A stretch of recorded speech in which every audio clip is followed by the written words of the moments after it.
Puji nama Tuhan, Shalom. Sekali lagi saya mau dengar katakan Shalom. Haleluya. Apa kabar hari ini saudara? Luar biasa, saya yakin dan percaya bahwa kita semua selalu luar biasa dan antusias di dalam Tuhan, amin.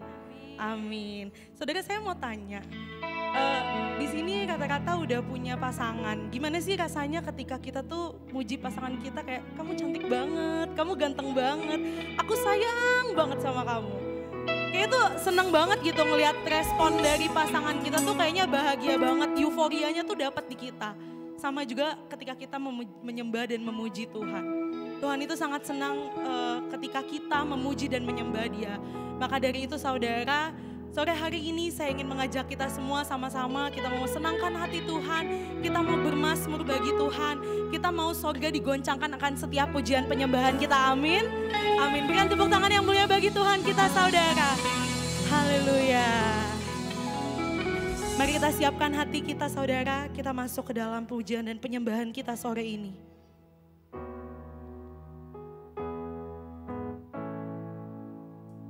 Terima kasih Tuhan Yesus, kalau kami boleh diselamatkan karena anugerah-Mu Tuhan.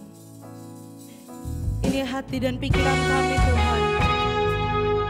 Kami datang dengan rasa syukur kami ke hadapan-Mu Tuhan Yesus. Ini setiap kerinduan kami Tuhan. Sama-sama kita katakan, ku datang dengan syukurku, membawa kerinduanku, Yesus, ingin ku menyenangkan-Mu.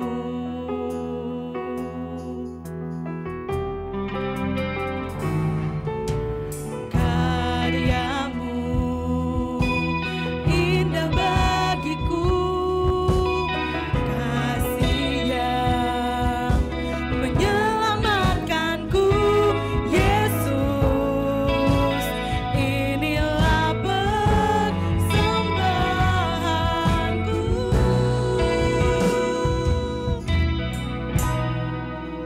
Ku membawa hatiku, hanya Engkau di hidupku, Yesusku, Kau terindah, selamanya ku menyembah-Mu. Ku membawa hidupku, ini persembahan kami Tuhan.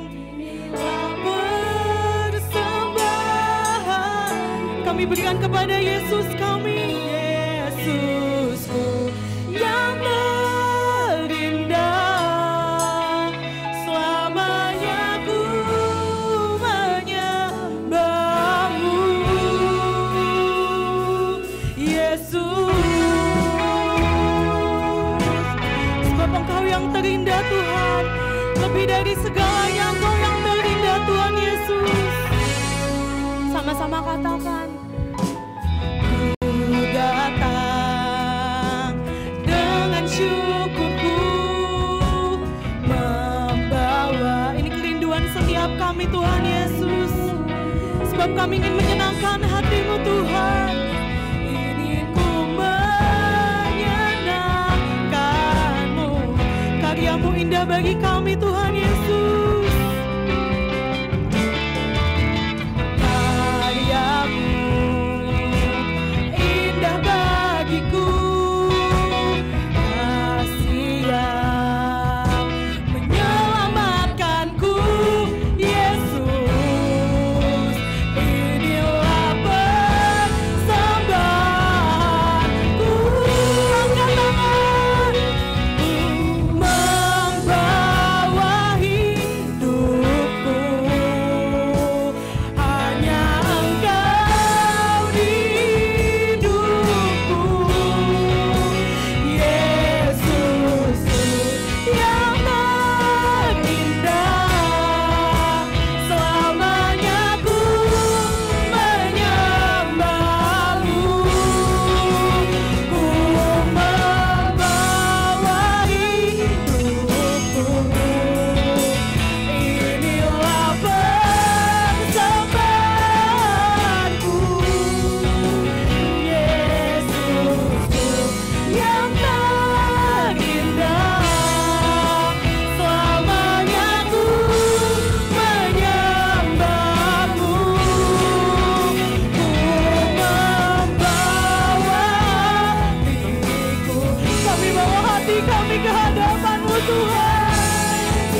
kita di hadapan Tuhan. Sebab kami mau menyenangkan-Mu Tuhan Yesus. Sebab Engkau Raja di atas segala raja. Engkau nama di atas segala nama. Yes, Jesus. Segala pujian hanya bagi-Mu Tuhan. Yesus.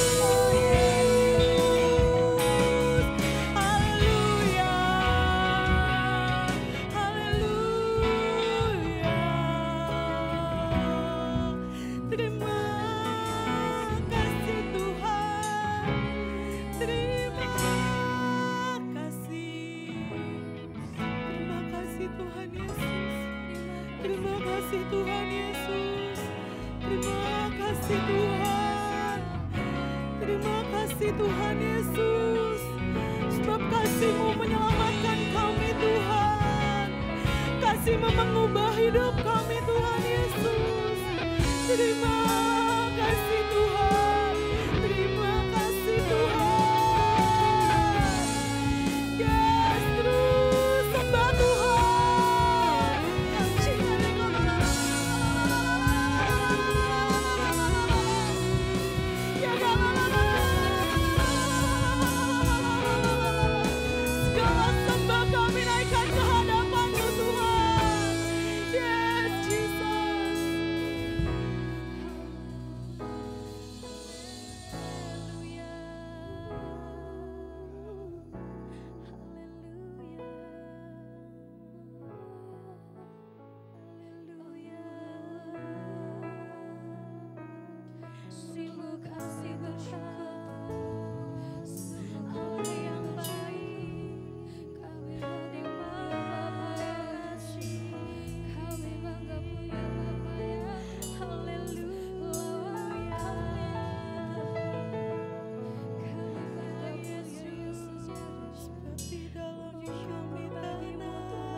Kaya kala bola bola bola bola bola bola bola bola bola bola bola bola bola bola bola bola bola.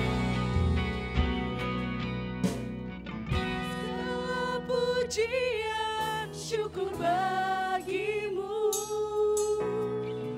Kau hadir dalam hidupku. Kini ku datang sujud di hadapanmu, memujimu, menyembahmu, Yesus. Ku menyembahmu, segala pujian, segala pujian syukur bagimu. Kau hadir dalam hidupku. Kini ku datang sujud di hadapanmu, memujimu, menyembahmu, Yesus. Ku menyembahmu. Saya undang untuk kita semua bangkit berdiri, saudara. Sama-sama angkat tangan kita. Segala pujian syukur bagimu. Kau hadir dalam hidupku. Kini ku datang sujud di hadapanmu, memujimu, menyembahmu, Yesus. Ku menyembahmu, memujimu, menyembahmu, Yesus. Ku menyembahmu,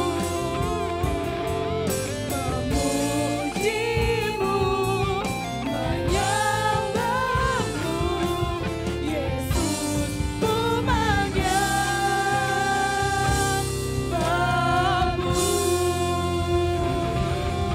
Haleluya. Shikaya kala bala bala bala bala bala bala bala bala bala bala bala. Takaya kala bala bala bala bala bala bala bala bala bala.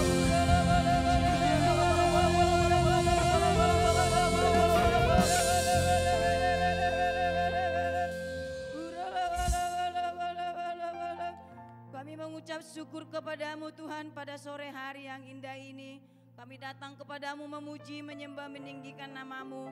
Karena kami tahu Tuhan Engkau yang layak kami tinggikan dan kami agungkan. Engkau Allah yang dahsyat, Allah yang sungguh luar biasa Tuhan.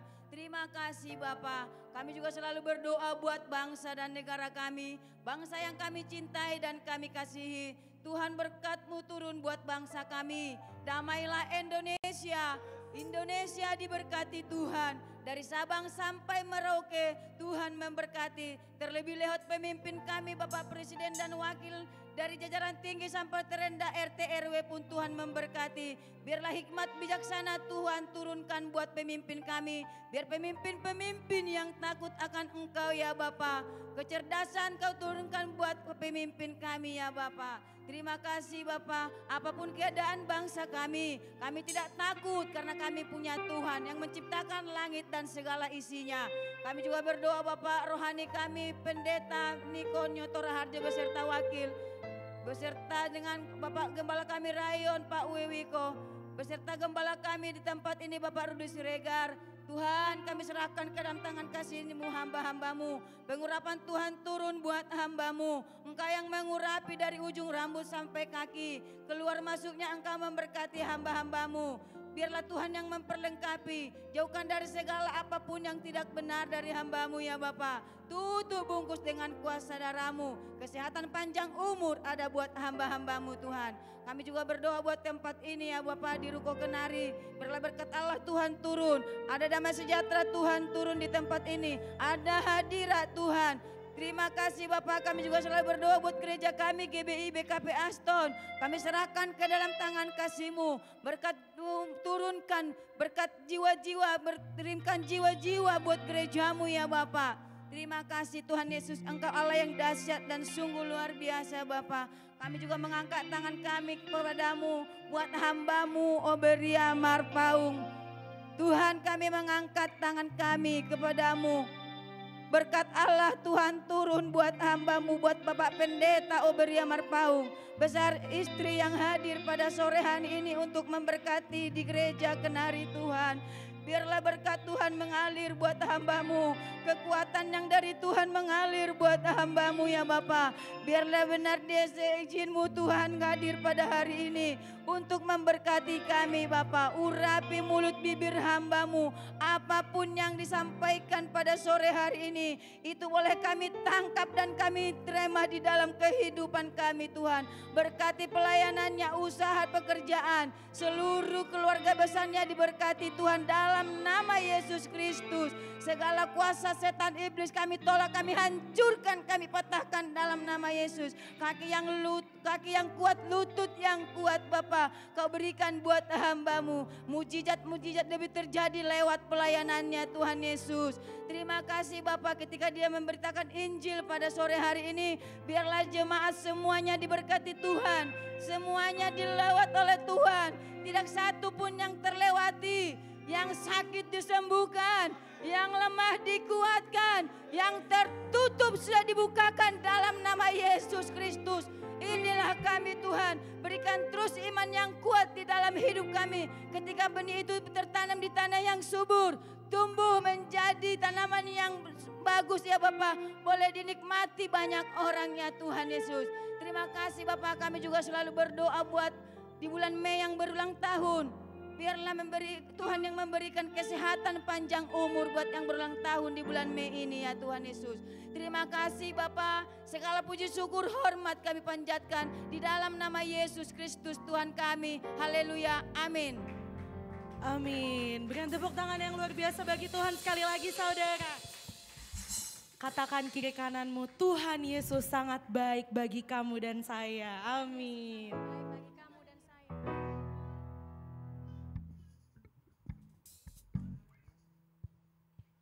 Boleh sapa kanan kirinya juga saudara. Haleluya.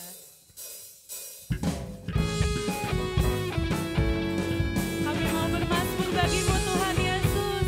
Sebab Engkau sangat baik Tuhan. Engkau teramat baik bagi kami.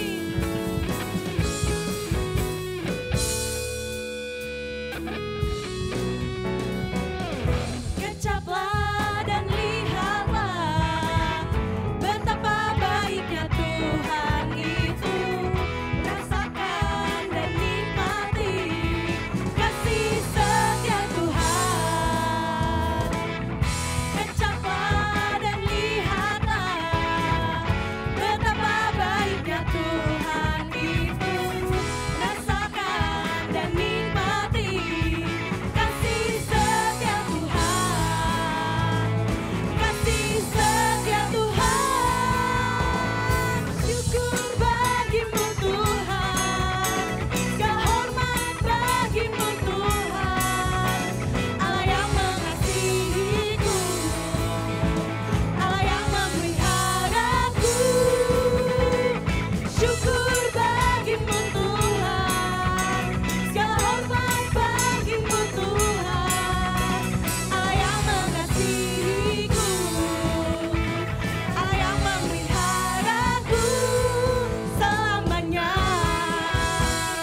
sini sama-sama katakan dari awal, kecaplah dan lihatlah saudara. Sama-sama dengan saya katakan. Kecaplah dan lihat. Wanita saja katakan. Itu rasakan dan nikmati kasih setia.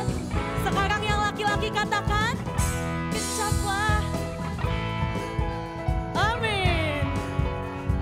Yes, Tuhan Yesus sangat baik. Kasih setia Tuhan, kasih setia. Sama-sama kita mau katakan bersama-sama. Syukur bagimu Tuhan, segala hormat bagimu Tuhan. Allah yang mengasihiku, Allah yang memeliharaku. Syukur, syukur bagimu Tuhan, segala hormat bagimu Tuhan. Allah yang mengasihiku, Allah yang memeliharaku selamanya. Berikan tepuk tangan yang mulia bagi Tuhan Yesus. Haleluya. Yes, amin. Amin. Siapa yang mau lebih lagi di dalam Tuhan? Angkat tangannya saudara. Kita mau sama-sama sorakan haleluya bagi Tuhan kita Yesus. Sebab Tuhan Yesus kekuatan dalam hidup kami. Takkan gentar setiap langkah kami Tuhan. Yesus kau kekuatan di hidupku. Takkan gentar langkahku. Kau angkat tanganku di saat ku jatuh. Kaulah sumber kuatku lembah yang kelam.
silakan untuk duduk kembali saudara.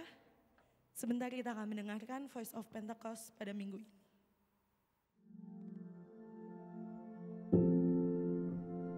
Shalom saudara, sebagai orang Kristen, perkara mengenai menghakimi atau biasa disebut ngejudge menjadi salah satu hal yang sering dipertanyakan, yaitu apakah menghakimi benar atau salah menurut Alkitab, atau jika benar menurut Alkitab, apakah menghakimi boleh untuk dilakukan? Bukankah generasi saat ini sangat mengedepankan inclusivity dan sifat open-minded sehingga menghindari penghakiman atas keadaan atau status orang? Misalnya, penghakiman di kalangan anak muda, seperti "Gak seharusnya kamu begitu, itu tuh salah, kamu gak benar, masa orang Kristen seperti itu?" Atau contoh yang marak di channel-channel YouTube terkait saling menjatuhkan dan mengatakan salah atau sesat pada hamba Tuhan atas pengajaran tertentu yang secara denominasi atau aliran gereja berbeda dari dirinya.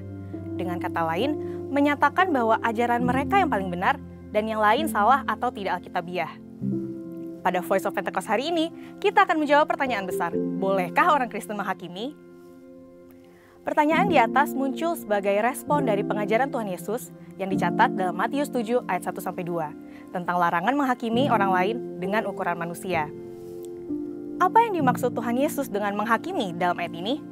Kata yang digunakan oleh penulis Injil Matius adalah krino, yang artinya memutuskan secara mental atau yudisial yang termasuk mengadili, mengutuk, menghukum, membalaskan dendam, menjatuhkan hukuman. Albert Barnes memberikan komentar bahwa perintah ini merujuk pada penghakiman yang tidak adil. Sehingga dalam ayat ini, Kristus tidak mengutuk penghakiman yang dilakukan oleh seorang hakim. Karena proses penghakiman seperti itu, jika sesuai dengan keadilan, adalah sah dan perlu. Lalu, apakah alasan Tuhan Yesus mengatakan jangan kamu menghakimi? Selain karena makna menghakimi sebagaimana diuraikan di atas, Yesus menyampaikan di ayat selanjutnya, yaitu Yesus mengingatkan bahwa manusia yang menghakimi juga memiliki kesalahan yang sama dengan yang dihakimi, sehingga sukar untuk menghakimi secara adil. Sejalan dengan itu, Paulus mengingatkan jemaat Korintus bahwa ketika seorang menghakimi orang lain, maka ia sedang menghakimi dirinya sendiri juga. Sebab mereka yang menghakimi melakukan hal-hal yang sama dengan yang dihakimi. Lantas, bagaimana dengan profesi sebagai seorang hakim? Untuk menjawab pertanyaan tersebut, mari kita lihat jabatan hakim-hakim dalam Perjanjian Lama. Dalam perintah yang diterima Musa di Ulangan 16 ayat 18, hakim adalah jabatan yang diberikan melalui penunjukan dan pengangkatan atas legitimasi yang diberikan oleh Tuhan. Sehingga mereka memegang otoritas dan tanggung jawab untuk menghakimi dan harus melakukannya dengan penghakiman yang adil. Tuhan memberikan perintah dan peringatan yang tegas bagi para hakim dalam Ulangan 16 ayat 19-20 untuk tidak memutarbalikkan kebenaran dan menerima suap. Prinsip keadilan ini pun yang juga menjadi rujukan bagi jabatan hakim di masa sekarang ini. Dengan kata lain, tanpa penunjukan dari pemerintah yang ditetapkan Allah sebagai hamba Allah untuk kebaikan kita, tidak mungkin seseorang dapat menyandang jabatan serta memiliki otoritas sebagai seorang hakim.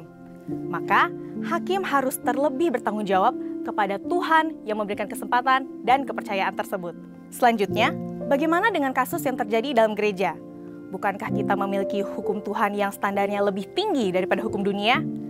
Bagaimana jika seandainya ada jemaat yang melakukan pelanggaran terhadap hukum dan perintah Tuhan? Paulus dalam 1 Korintus 5 ayat 12 menyatakan bahwa jemaat Korintus juga menghakimi mereka yang tergolong jemaat.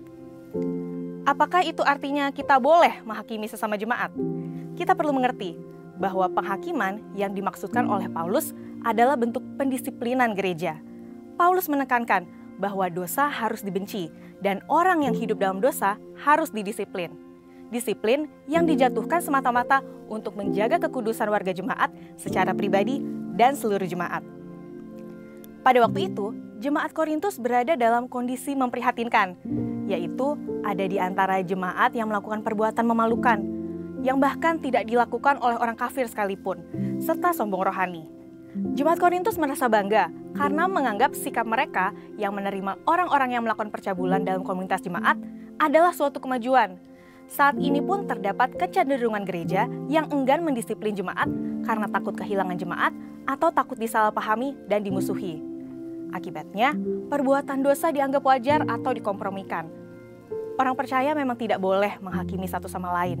Tetapi, tugas gereja untuk mendisiplinkan jemaat adalah suatu keharusan untuk menjaga reputasi gereja dan kerohanian jemaat dari kompromi terhadap dosa. Pada akhirnya nanti kita akan menjadi hakim bersama Tuhan Yesus.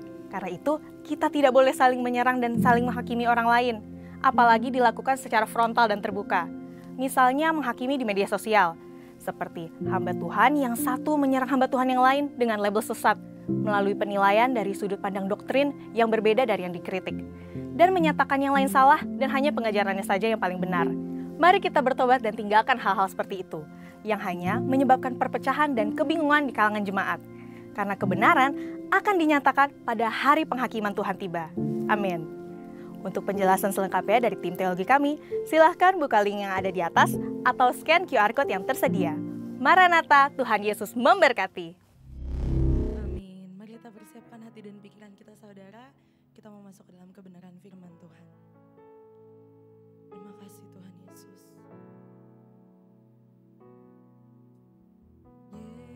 Yesus, kemuliaan-Mu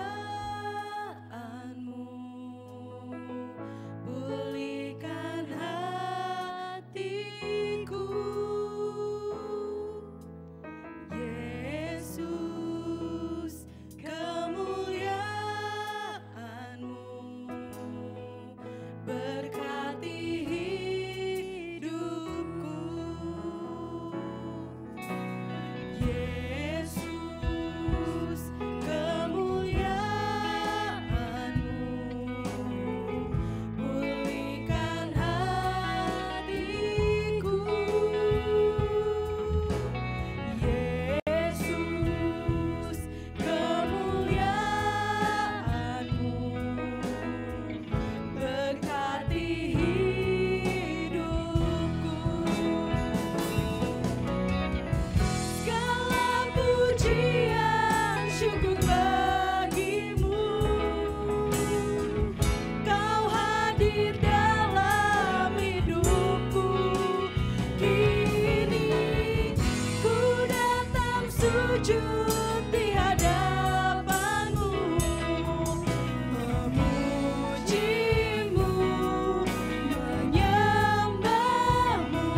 Bapa, terpuji namamu Bapa. Haleluya, haleluya.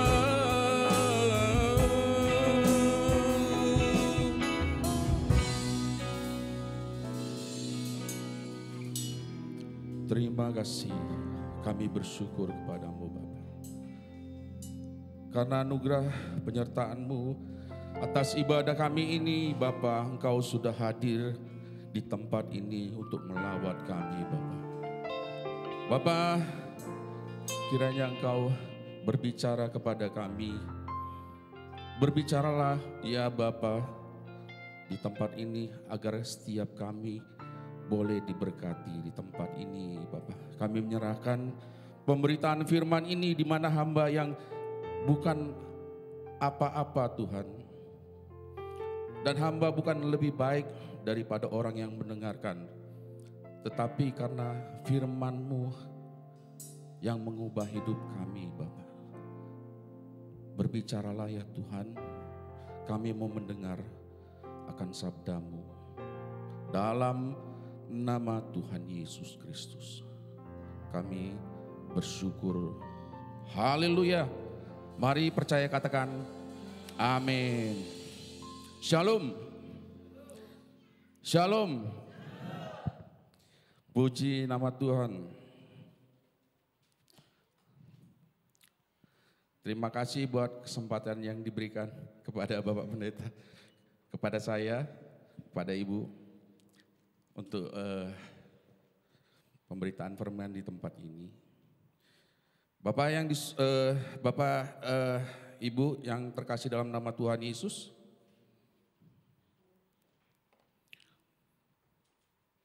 saya bernama Oberin Baratua Marpaung, sering dipanggil kalau di pelayanan itu Boin. Sebetulnya pakai N bukan pakai M, tapi banyak orang memanggilnya pakai M, Boim. Jadi mungkin karena ada film itu ya, namanya kayak Lupus, film dulu itu namanya Lupus, jadi ada namanya Boim.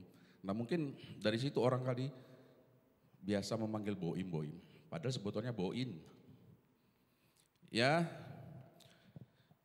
Bapak Ibu yang terkasih, ketika saya dulu di kampung, pada waktu saya masih berandalan ya, saya ada ketemu teman, di mana teman ini dia sekolah teologi ya, di mana sekolah teologinya adalah di tempat yang aliran mainstream lah. Tetapi saya merasa kecewa banget, kecewanya begini. Saya tidak melihat kehidupan yang dimilikinya di mana dia sebagai orang yang belajar tentang Tuhan. Kenapa saya kecewa? Karena waktu berandal itu dia bisa-bisanya ikut ngisap rokok, minum minuman keras, pakai narkoba. Nah dulu saya memang ya berandal ya, memang begitu. Nah di situ saya kecewa loh. Itu padahal ini orang yang berandal loh, orang yang benar-benar bandal gitu. Tapi saya benar-benar kecewa karena dia, kenapa ya? Bagaimana dia menjadi hamba Tuhan dan bagaimana dia menunjukkan sikap hidupnya dan bagaimana dia supaya membuat jemaatnya bisa bertumbuh imannya.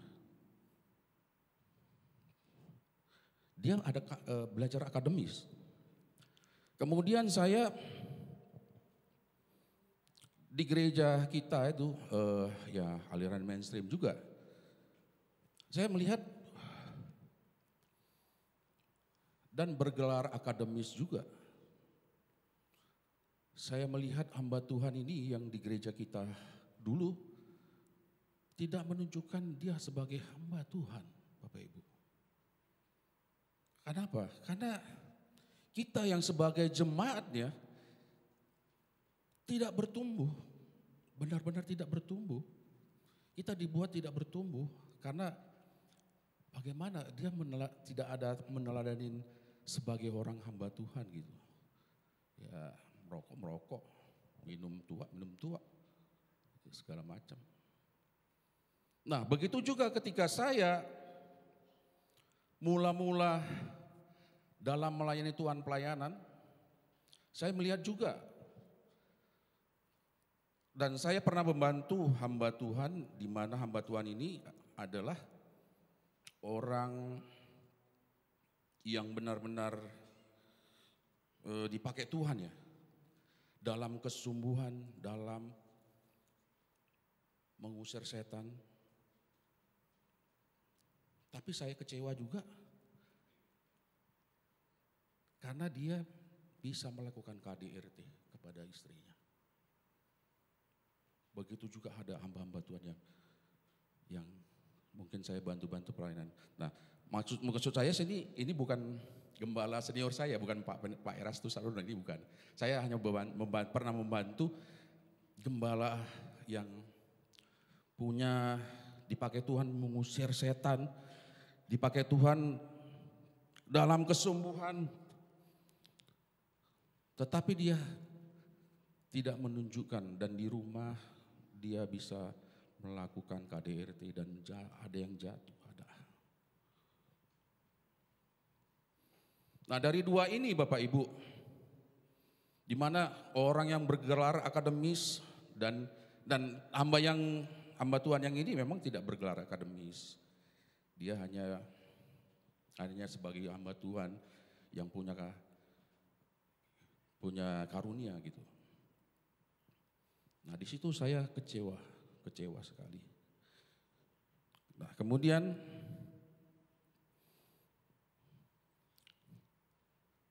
saya juga melihat pendeta yang punya gelar akademis, ya begitu juga. Yang tidak punya gelar akademis punya karunia-karunia juga, tapi hidupnya juga, ya. Nah makanya ada satu hal yang paling penting yang mau saya bagikan kepada kita semua. Apapun yang kita lakukan, yang kita kerjakan, apakah kita itu pegawai negeri, baik supir, baik yang punya warung, baik yang melayani Tuhan, pemain musik, hamba Tuhan WL. Saya mau bagikan begini. Di mana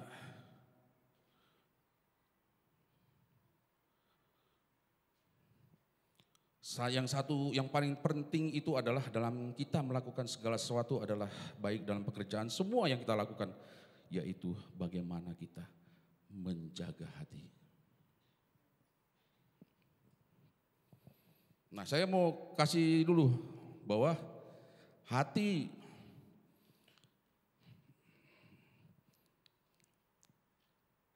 bagi bangsa Yahudi merupakan pusat dari seluruh keberadaan hidup manusia, dan di Alkitab juga mengatakan bahwa hati dapat dilihat sebagai berisi seluruh pikiran, seluruh perasaan dan kehendak seseorang. Nah, hati adalah pusat intelek.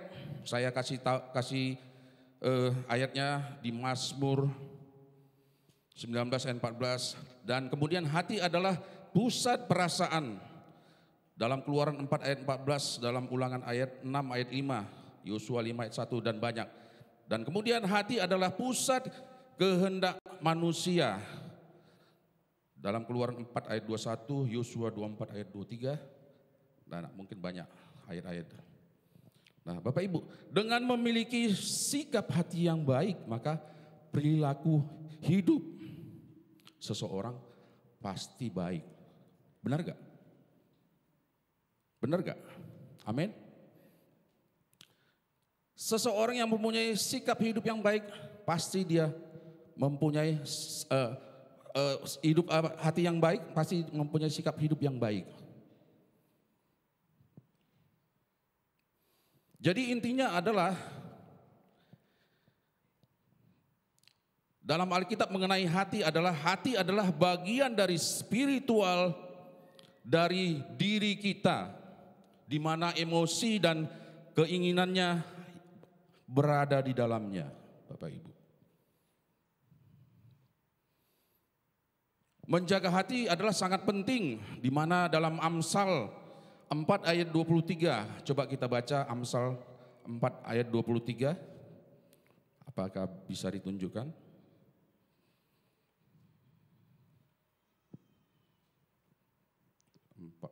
Amsal 4 ayat 23. Ya, jagalah hatimu dengan segala kewaspadaan, karena dari situlah terpancar kehidupan. Benar kan? Bahwa dari hati inilah terpancar seluruh kehidupan. Nah, sebelum kita membahas mengenai hati manusia, Bapak Ibu, perlu diingatkan bahwa Allah juga memiliki hati. Kenapa? Karena dalam hati itu adalah pikiran dan perasaan dan kehendak kan? Benar kan? Nah, hati Bapa itu, Tuhan itu mempunyai hati juga. Kenapa? Karena dia bisa merasa sedih, bisa marah ketika bangsa itu tidak taat kepada dia. Benar gak? Bisa sedih, Tuhan Yesus juga bisa sedih.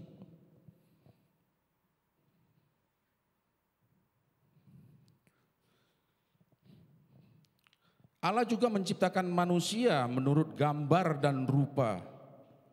Gambar di sini adalah Selem, rupa Demut. Selem ini memiliki pikiran perasaan, di mana pikiran perasaan ini menghasilkan yang namanya kehendak. Jadi hati di sini ketika kita tidak menjaga hati kita, maka iblis kemudian bisa menghancurkan kita karena kita memberi yang namanya tempat, memberi foothold. Di mana di dalam Efesus 4 ayat 27, apakah bisa ditampilkan Efesus 4 ayat 27?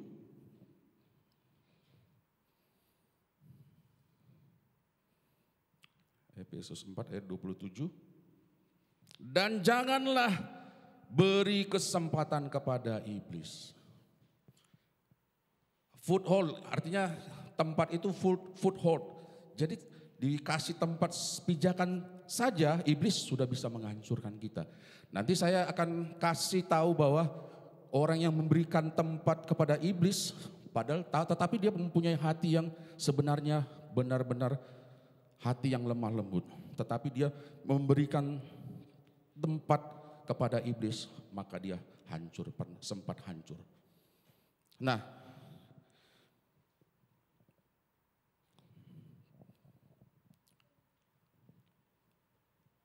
hati manusia pada dasarnya adalah jahat, Bapak Ibu, licik. Ketika manusia jatuh dalam dosa, maka dosa telah mempengaruhi tingkat yang terdalam dalam hidupnya, baik pikiran, perasaan, dan kehendak tadi, Bapak Ibu. Nah, dosa itu mencemari hati dan pikiran, perasaan, kehendak manusia itu. Oleh sebab itu ada namanya natur dosa, Bapak Ibu. Natur dosa gitu seperti ini, Bapak Ibu. Jadi, misalnya anak-anak, waktu saya punya keponakan, dia menjatuhkan vas bunga mamanya, ketika menjatuhkan vas bunga mamanya itu pecah. Tetapi ketika mamanya mengatakan, itu siapa yang buat? Bukan saya. Padahal dia tidak pernah diajari berbohong. Benar gak? Nah, itulah namanya natur dosa, Bapak Ibu. Itu namanya natur dosa. Nah, natur dosa inilah yang diselesaikan oleh Tuhan Yesus ketika dia datang ke dunia ini. Natur dosa ini tidak bisa diselesaikan oleh manusia itu sendiri. Harus ada orang yang tidak berdosa yang turun untuk menggantikan orang yang berdosa itu. Yaitu Tuhan Yesus sendiri. Kita berikan kemuliaan kepada Tuhan. Jadi kedatangan Tuhan Yesus itu bukan hanya untuk memenuhi kebutuhan jasmani kita. Di mana kita harus kaya. di mana kita harus diberkati. Kalau hanya itu tujuan Tuhan Yesus datang ke dunia ini, maka itu bisa melenceng.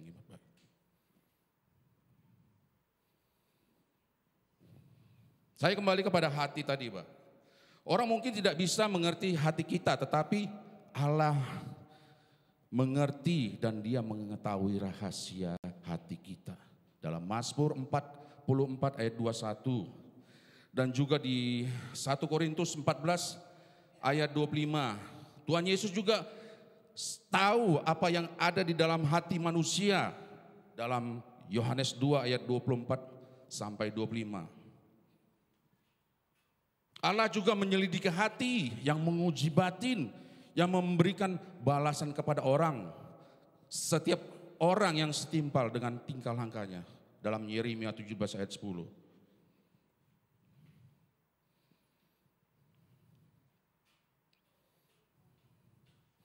Nah, kalau hati seseorang yang sakit, maka cara berpikirnya juga pasti sakit, bukan? Benar Bapak Ibu. Kalau cara berpikirnya sakit dan dia menyimpan sakit hati, maka dia cara berpikirnya juga sakit. Akan bermasalah ketika seseorang sakit hati yang tidak diselesaikan. Misalnya ketika dia sakit hati dan dia tidak menyelesaikan sakit hatinya, ketika dia menjadi hamba Tuhan, ketika dia menjadi pendeta, kalau tidak diselesaikan maka suatu waktu dia akan menyakiti orang.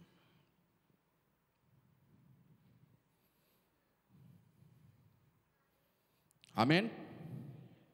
Oleh sebab itu maka kita harus datang kepada Tuhan.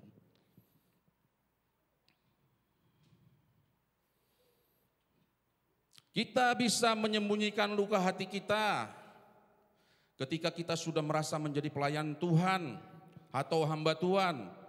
Yaitu ketika satu waktu nanti dia pasti akan menyakiti kalau dia tidak menyelesaikan. Contohnya kayak kita ini hamba Tuhan nih Bang, Pak Pendeta. Kita berasa bisa aja merasa rohani. Kita merasa rohani ketika kita kepada orang, dalam pelayanan kita, dalam tekanan, dalam pelayanan kita ketika kita disakiti, ketika kita tidak menyelesaikannya, maka yang menjadi sasarannya adalah orang rumah kita. Jangan berpikir bahwa hamba Tuhan itu, wah sudah kebal, sudah merasa kebal, dan kalau kita tidak menyelesaikan masalah hati kita, sakit hati kita, maka anak istri kita akan menjadi sasaran. Dan saya mau bertobat akan itu, Bapak Ibu. Kita harus bertobat akan itu. Istri kita sering kita kena semprot. Kita pikir kita ini hamba Tuhan, wah. Makanya kita harus bertobat, Bapak Ibu. Oleh sebab itu kita harus datang kepada Tuhan. Karena Dia berkata, datanglah kepadaku, hai orang yang letih lesu dan berbeban berat. Aku akan memberikan kelegaan kepadamu. Jadi hanya melalui Kristuslah kita diberikan Roh Kudus yang menuntun kita kepada segala kebenaran dan menuntun kita mengerti perasaan hati Tuhan.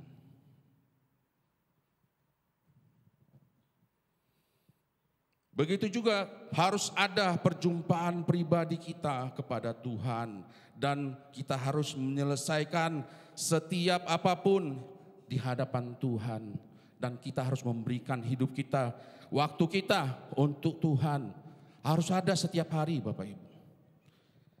Kalau kita mempunyai setiap hari minimal 30 menit aja untuk berdoa.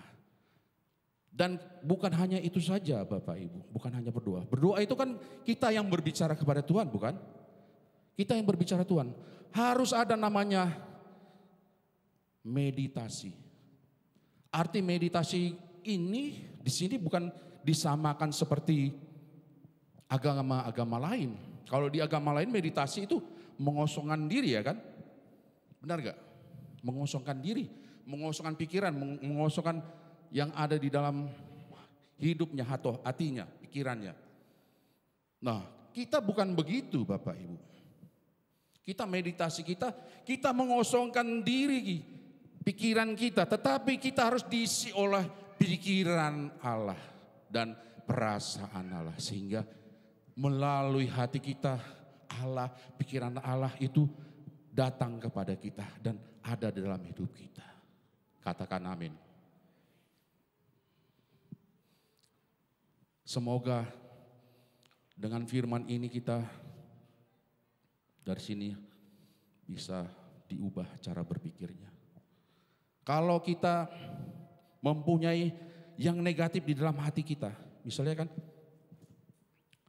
seperti ini, misalnya kita bawa seseorang itu makan, wah dia bilang, misalnya dia kasih makan itu dia banyak, terlalu banyak mungkin makanannya, dia bilang, wah banyak sekali nih, ya kan?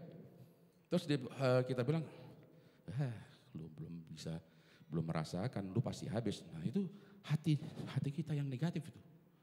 Nah ini yang harus ditepis Bapak Ibu. Ini yang harus ditepis. Hal-hal yang seperti ini. Kita tidak pernah menepis hal-hal yang seperti ini dalam hidup kita. Karena kita merasa itu biasa.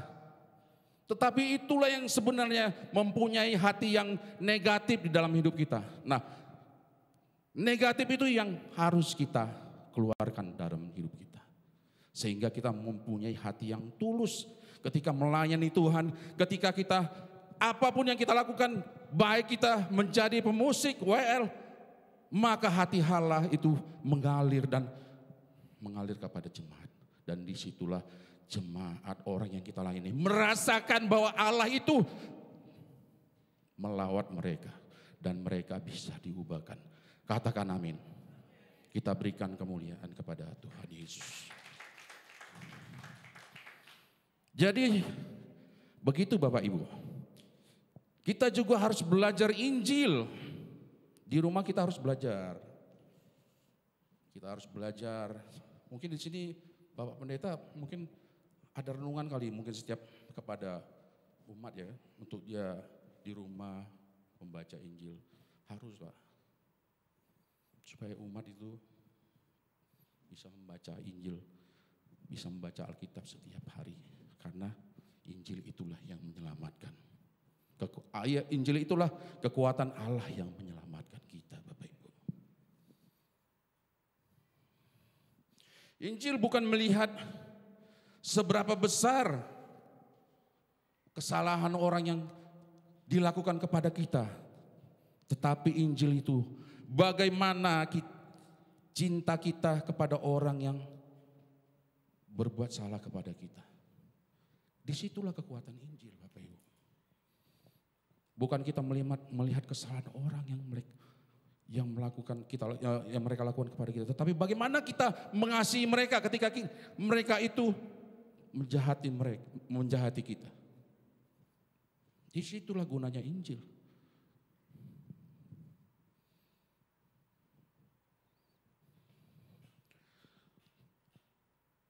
Injil itu bukan melihat seberapa ya yang tadi saya katakan. Disinilah kekuatan Injil itu. Injil berbeda dengan agama. Injil itu di mana dia membreakthrough. Di mana dia melampaui batas. Untuk di mana dia mengajari kita bagaimana melihat perasaan Allah. Bagaimana keinginan Allah.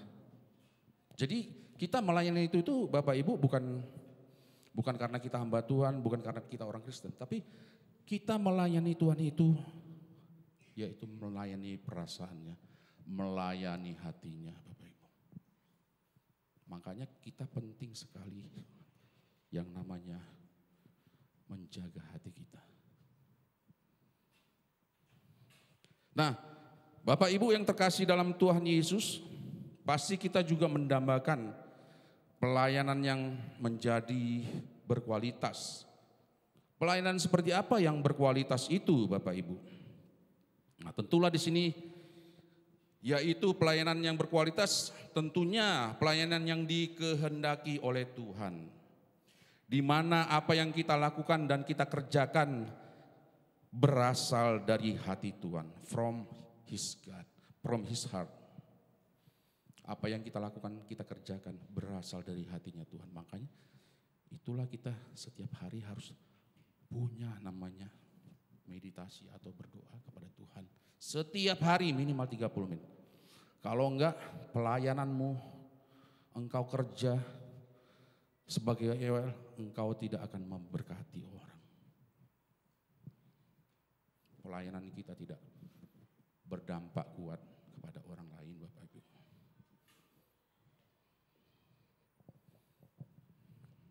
Jadi setiap kita mempunyai kesempatan memiliki pelayanan seperti ini. Dan kita memang harus memiliki pelayanan seperti ini, Bapak Ibu. Dan kita memang harus memiliki pelayanan yang berkualitas. Dalam hal ini kita harus memiliki kepekaan akan Tuhan dan menemukan Tuhan, menemukan hati Tuhan. Dan melakukan segala sesuatu dengan keinginan hati Tuhan. Kalau kita melakukan sesuai dengan keinginan Tuhan, sesuai dengan perasaan Tuhan, maka inilah namanya memuaskan hati Tuhan.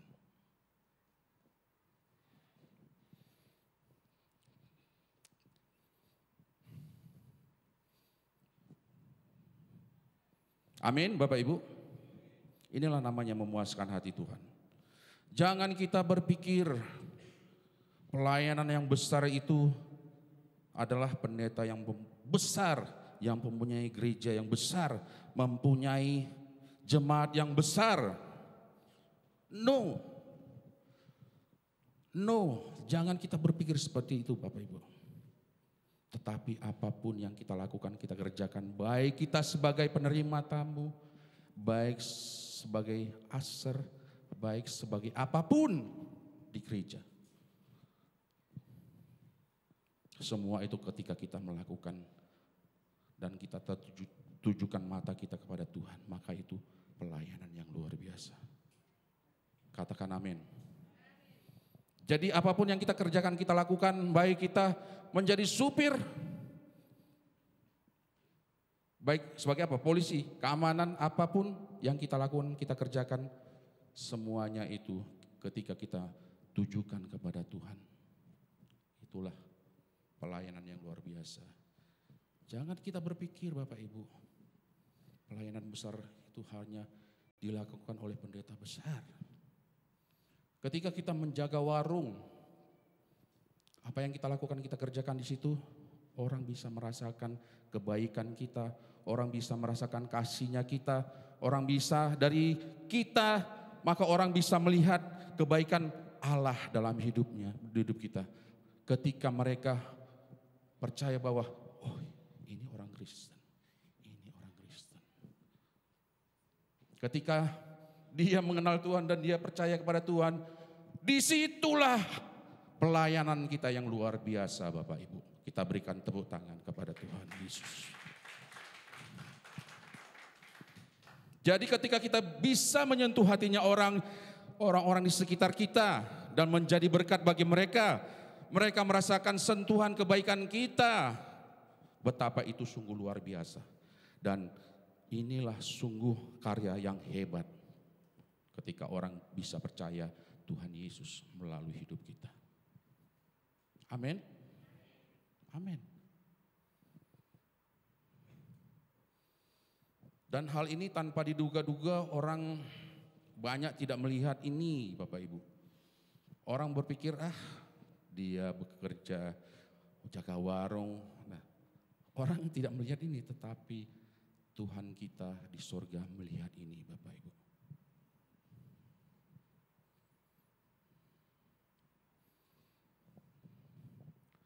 Bapak Ibu yang terkasih dalam Tuhan Yesus,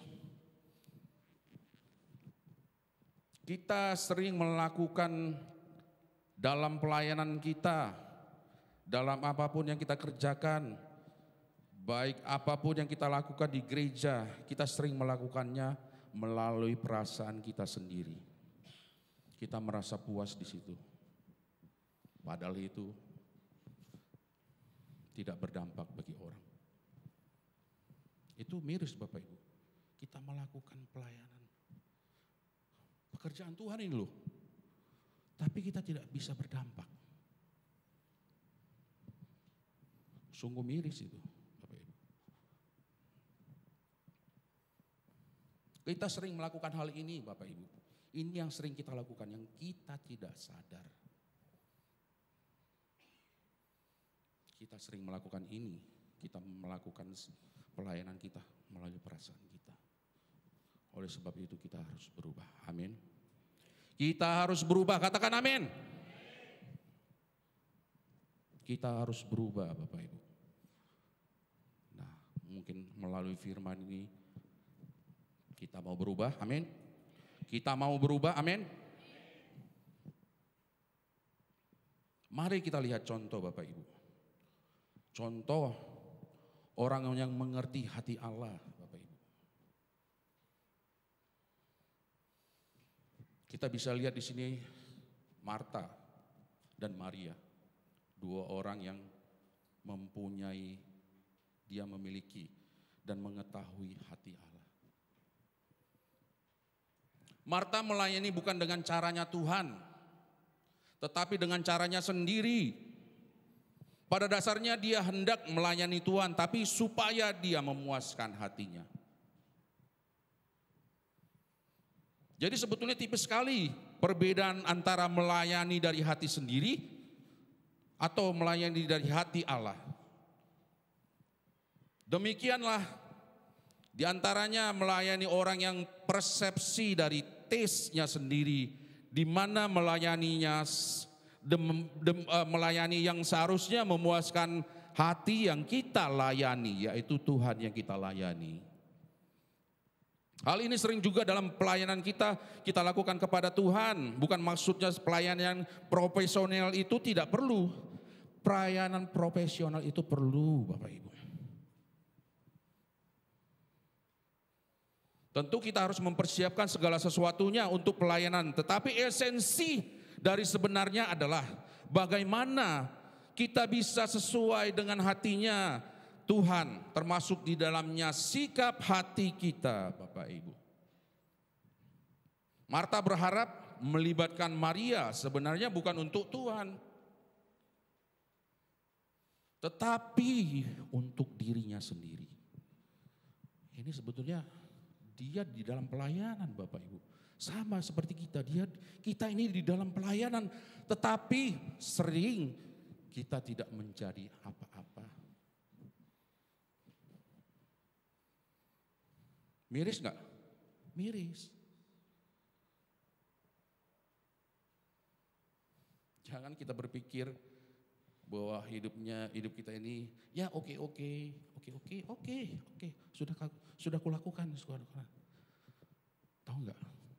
Dalam Matius 7 ayat 21. Orang yang mengatakan, yang berseru kepada Tuhan, Tuhan.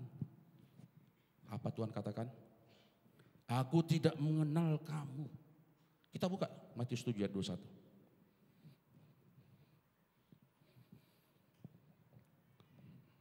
Apakah bisa dibuka?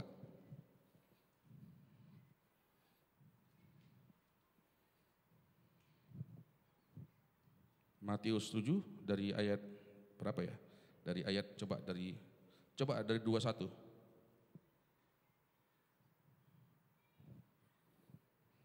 Oh, enggak ada ya.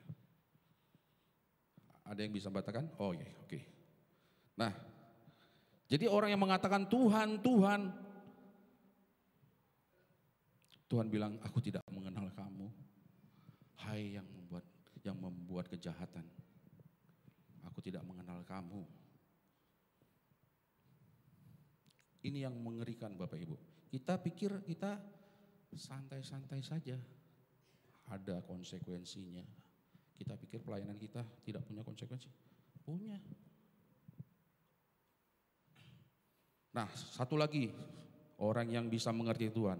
Tapi dia bisa memberikan tempat kepada iblis. Kita lihat Daud. Setelah Daud berseru kepada Tuhan untuk menunjukkan kesalahan isi hatinya yang tidak benar, dia juga meminta kepada Tuhan untuk menuntunnya pada jalan yang benar. Kita pasti sudah mengetahui tentang kesalahan Daud, ya kan? Kita sudah pasti tahu kan tentang Daud. Sebetulnya Daud ini punya kesalahan yang luar biasa, Bapak Ibu. Dia tidak saja melakukan perzinahan, tetapi dia merencanakan yang jahat kepada istrinya Bathsheba. Dia merencanakan yang jahat karena dia sudah menghamili Bathsheba. Di mana si Uria ini dipanggil ke istana supaya ada alibi bahwa dia nanti akan pulang ke rumahnya dan tidur kepada istrinya supaya anak yang dikandungnya itu anaknya dari Uria, padahal itu anaknya dari dia. Tetapi Uria, dia dengan punya integritas kepada raja, dia tidak mau pulang ke rumahnya. Dan kemudian Daud kembali menyuruh Yoab, panglimanya, untuk memanggil si Uria dan kembali dibawa ke istana untuk dan diberikan supaya mabuk, supaya dia habis mabuk itu bisa pulang ke rumahnya dan supaya ada alibi untuk meniduri istrinya. Tetapi itu tadi punya integritas si Uria, dia kembali. Dan tahu nggak apa rencana Daud? Kemudian dipanggilnya Yoab, taruh Uria di tempat yang paling terdepan. Ketika musuh kita sudah menyerang, kita pergi, kita mundur supaya Uria, dan memang benar-benar Uria mati. Luar biasa kan kesalahan ini. Tapi apa? Tapi Alkitab berkata bahwa Daud hatinya lembut. Ia seorang berkenan di hadapan Allah. Tetapi begitu dia ditegur oleh Nathan, dia mau kembali. Nah, ini adalah ciri orang yang mempunyai hati dan menjaga hati, tetapi dia memberikan foothold bagi iblis dan dia sempat hancur. Jadi, mengapa kita harus mengerti atau menjaga hati supaya perasaan Allah bisa mengalir dalam hidup kita? Orang akan bisa merasakan dari ketulusan hati kita. Mereka bisa melihat ada perasaan Allah di dalamnya. Ada perasaan Allah yang mengalir. Dan setiap orang diberkati. Katakan amin. Jadi Bapak Ibu, mulai dari sini belajar menjaga hati kita masing-masing. Amin. Katakan amin. Terima kasih. Tuhan memberkati. Begitulah firman-Nya yang mari kepada Bapak Rudi, saya persilakan. Puji Tuhan, terima kasih Tuhan Yesus berkati hamba-Nya.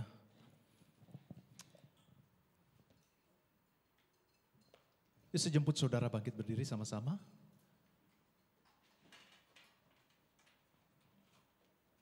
Beriku hati Tuhan bagi kita semua, amin.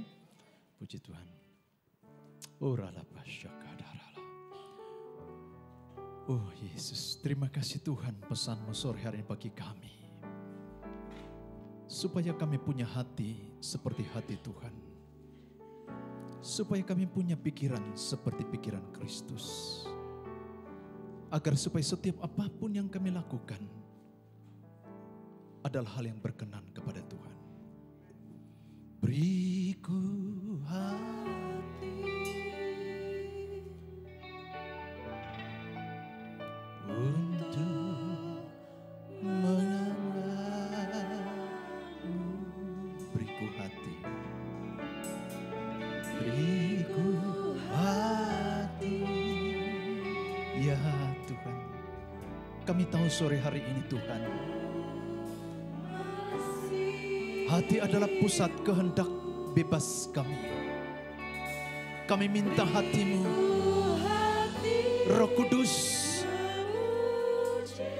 yang memenuhi hati kami. Sehingga tidak ada hal yang menyakitkan hati-Mu Tuhan atas hidup kami. Ini yang menjadi kerinduan kami. Beriku hati-Mu Tuhan bagi kami. Beriku hati.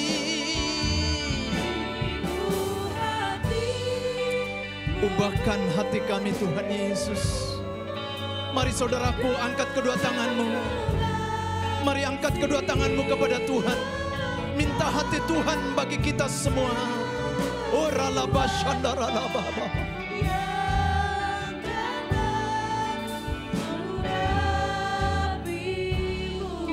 Biarkan kibut saja.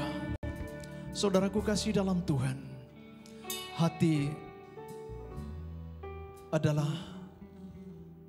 pusat kehidupan saudara dan saya. Dan Tuhan berbicara melalui hati saudara dan saya. Mari responi sore hari ini. Mungkin jika selama ini banyak hal yang bertentangan, atau bahkan mungkin pemberontakan di dalam hati kita, itu bukan hati Tuhan.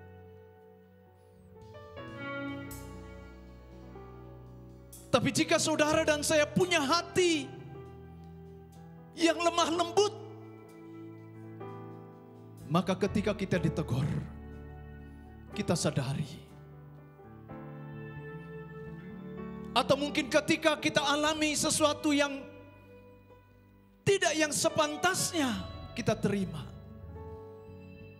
Tapi kita tahu Tuhan sudah memberikan hati yang baru bagi saudara dan saya.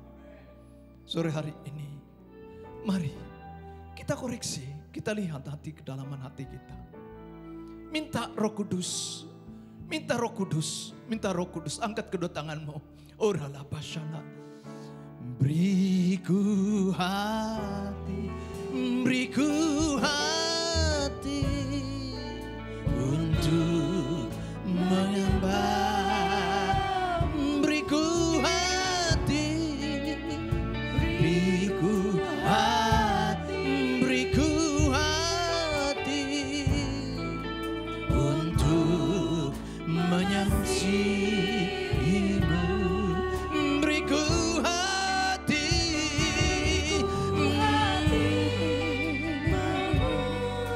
ya Tuhan Yesus. Oh ralaba shandaralaba.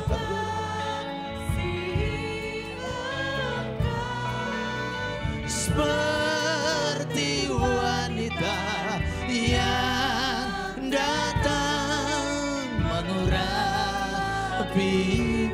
Beriku hati Yesus. Oh Yesus. Terima kasih Tuhan. Terima kasih Roh Kudus. Seperti wanita yang datang mengurapimu. Sore harinya apabila masih ada di dalam hatimu tersimpan kebencian, sakit hati, iri hati, atau mungkin rencana-rencangan menyakiti orang lain. Jika itu yang ada dan masih ada di dalam hatimu, bersihkan, buang, lepaskan sampah-sampah itu. Taruh tanganmu di dadamu, minta hati Tuhan. Oh terima kasih Tuhan. Rasakan, ya Roh Kudus, tinggallah tetap di dalam hati setiap kami. Supaya kami dapat mengontrol apa yang menjadi pikiran bebas kami, ucapan perkataan kami, bahkan tindakan perbuatan kami adalah untuk menyenangkan hati-Mu. Ini yang menjadi tekad kami Tuhan. Terima kasih Tuhan buat pesan-Mu sore hari ini. mengajar setiap kami, menegur kami, supaya kami punya hati seperti hatinya Tuhan Yesus. Terima kasih Tuhan. Semua kami diberkati Tuhan. Tidak ada seorang yang tidak diberkati, yang di muka di belakang. Semua kami yang ada di dalam ruangan ini, bahkan yang ada di rumah, diberkati oleh Tuhan. Terima kasih Tuhan. Berikan tepuk tangan bagi Tuhan Yesus. Terima kasih Tuhan. Terima kasih. Berkati hamba-Mu Tuhan yang telah menyampaikan pesan firman-Mu. Pakai lebih lagi di dalam pelayanan dimanapun dia berada. Dan boleh menjadi berkat terus untuk memberitakan Injil yang adalah keselamatan bagi seluruh umat manusia. Kami diberkati, semua kami diberkati karena Tuhan di tengah-tengah kami dan telah memberkati kami. Di dalam nama Yesus, haleluya. Sama-sama katakan, amin. Puji Tuhan. Silakan duduk Bapak Ibu yang Tuhan kasihi. Terima kasih Bapak Pendeta Oberin yang sudah menyampaikan pesan firman Tuhan. Tuhan Yesus berkati. Mari saya jemput saudaraku kasih dalam Tuhan. Kita akan berdoa buat anak-anak kita. Dan anak-anak ini adalah anugerah yang telah Tuhan berikan bagi kita. Bagi masing-masing kita orang tua. Saudaraku, satu saat ketika Yesus di dalam pelayanannya. Dan kemudian datanglah anak-anak untuk menghampiri Yesus. Akan tetapi para murid menghalangi mereka. Dan apa yang Yesus katakan? Jangan halang-halangi mereka. Sebab anak-anak yang seperti inilah. Seperti mereka yang di hadapan kita inilah yang empunya kerajaan Allah. Katakan amin. Saudaraku, mungkin saudara berkata, Pak Pendeta, saya tidak pernah menghalangi anak saya. Tapi ada unsur pembiaran. Lupa ajak anak untuk beribadah kepada Tuhan. Tidak membawa anak-anak kepada Tuhan. Saudaraku, di luar sana banyak pengajaran. Dan banyak hal yang akan mendidik mereka menjadi orang yang tidak taat, yang tidak takut akan Tuhan. Tapi dari satu wadah gereja Tuhan, sebagai satu tempat pembentukan hidup mereka untuk bertumbuh menjadi pribadi-pribadi yang menyukakan hati Tuhan kelak. Dan kita percaya mereka akan dipakai oleh Tuhan. Katakan amin. Mari angkat tanganmu kepada Tuhan. Terima kasih Tuhan. Kami bersyukur Tuhan buat anugerah yang telah Engkau berikan bagi anak-anak kami ini. Sebentar kami akan berdoa dan hamba-Mu akan mengurapi anak-anak kami ini. Biar pengurapan Allah dari tempat yang maha tinggi turun dan melimpah bagi anak-anak kami ini. Tuhan jamah mereka sehingga mulai dari sejak kecil ini mereka mengenal Allah Bapa yang kekal. Yesus Kristus Tuhan kami. Terima kasih Bapa, terima kasih, terima kasih. Besar anugerah-Mu,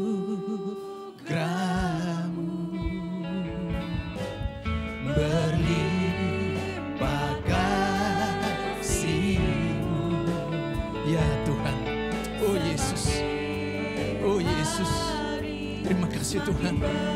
Oh, dalam nama Yesus, menjadi anak yang menyenangkan, menyukakan hati Tuhan, bertumbuh sehat dalam nama Yesus. Dalam nama Yesus. Oh Yesus. Menjadi anak yang cerdas. Dalam nama Yesus. Bertumbuh sehat dan sempurna. Dalam nama Yesus. Dalam nama Yesus. Sehat, bertumbuh. Menjadi anak kesukaan Tuhan. Dalam nama Yesus. Oh Tuhan, pakai anak-anak ini Tuhan, dalam nama Yesus. Dalam nama Yesus. Oh, dalam nama Yesus. Dalam nama Yesus. Tolak sakit penyakit dalam nama Yesus. Anak-anak yang memiliki hati Tuhan, dalam nama Yesus, bertumbuh sehat dan sempurna.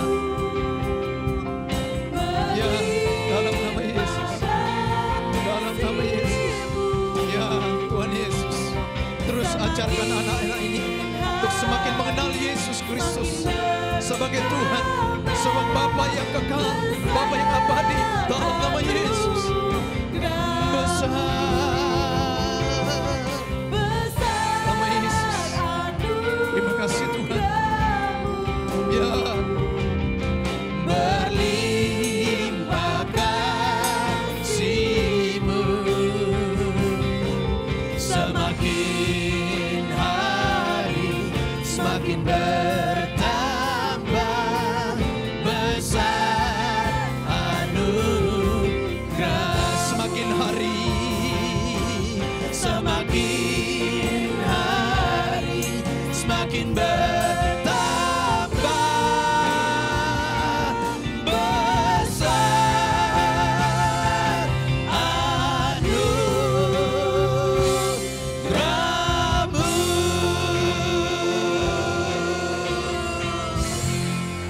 kasih Tuhan.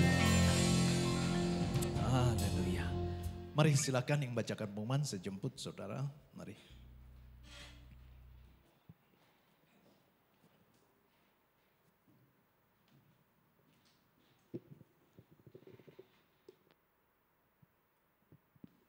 Shalom semua. Apakah kita semua jemaat Tuhan diberkati oleh kebenaran firman Tuhan pada sore hari ini? Amin. Tuhan Yesus memberkati. Saya mengucapkan terima kasih kembali kepada hambanya Bapak Pendeta Oberin Baratua Marpaung beserta istri. Ya, terima kasih Pak atas pelayanannya pada sore hari ini. Semoga kiranya firman itu tertabur, bertumbuh dan berbuah di hati jemaat Tuhan pada sore hari ini dan pelaku firman Tuhan sehingga setiap anak-anak Tuhan diberkati Tuhan dengan luar biasa. Ya, saya membacakan pengumuman seminggu ke depan sambil mempersiapkan persembahan kita. Ya, hari Selasa ada 2 terobosan WBI pukul 11 online via Zoom. Hari Rabu Menara 2 di Ruko Kenari onsite dan dimohon bagi pelayan Tuhan dapat hadir di Menara 2 onsite yang disertai dengan online via Zoom. Info cool. Hari Kamis ada Kul Bethesda pukul 19 di rumah Ibu Rita Esther. Hari Kamis ada Kul Bible Cikarang pukul 19 via online atau Zoom. Hari Jumat ada Kul Daud pukul 19 di rumah Opung Devano. Hari Jumat ada Kul Yobel Glory pukul 19 di rumah Opung Clara. Hari Jumat ada Kul Betsaida pukul 18 di Jeruk Raya. Hari Sabtu 2 Fajar ditiadakan untuk persiapan ke SICC MDPJ dan diharap untuk pesertanya mempersiapkan waktu untuk berangkat ke Sentul. Hari Minggu tanggal 14 Mei 2023 ibadah raya tetap di Ruko Kenari THB. Ibadah hanya 1 kali yaitu pukul 16 sampai dengan 17.30 yang disertai dengan perjamuan kudus dan sekolah minggu. Demikianlah pengumuman. Tuhan Yesus memberkati kita semua dan saatnya kita menabur. Mari kita bangkit berdiri. Kita angkat persembahan kita. Mari kita berdoa.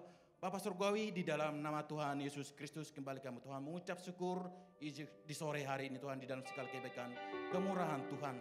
Tuhan Yesus, di tangan kami telah kami angkat amplop persembahan kami Tuhan. Kuduskan kiranya Tuhan persembahan kami ini Tuhan. Tahirkan ya Tuhan persembahan kami ini Tuhan. Untuk dipakai memperlebar kerajaan-Mu. Khususnya Tuhan di gereja kami GBI BKP Aston dan Kenari ini Tuhan Yesus. Terpujilah Tuhan, Engkau memberkati tangan-tangan yang terangkat. Engkau memberkati kesehatan mereka Tuhan. Engkau memberkati pekerjaan usaha mereka Tuhan berlipat-lipat kali ganda Tuhan. Dan mereka yang belum bisa memberi, berikan mereka hati agar mereka dapat memberi. Terpujilah Tuhan, di dalam nama Tuhan Yesus Kristus kami berdoa mengucap syukur haleluya. Amin.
Katakan,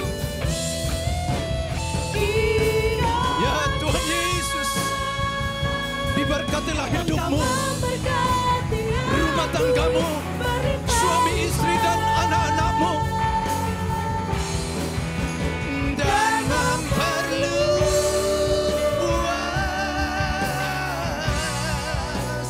daerahku.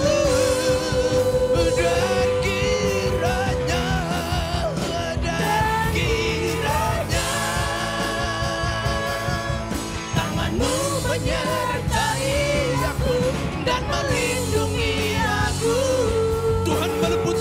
segala sakit penyakit daripada malapetaka, sehingga kesakitan tidak menimpa aku, sehingga kesakitan tidak menimpa aku, sehingga kesakitan tidak menimpa aku.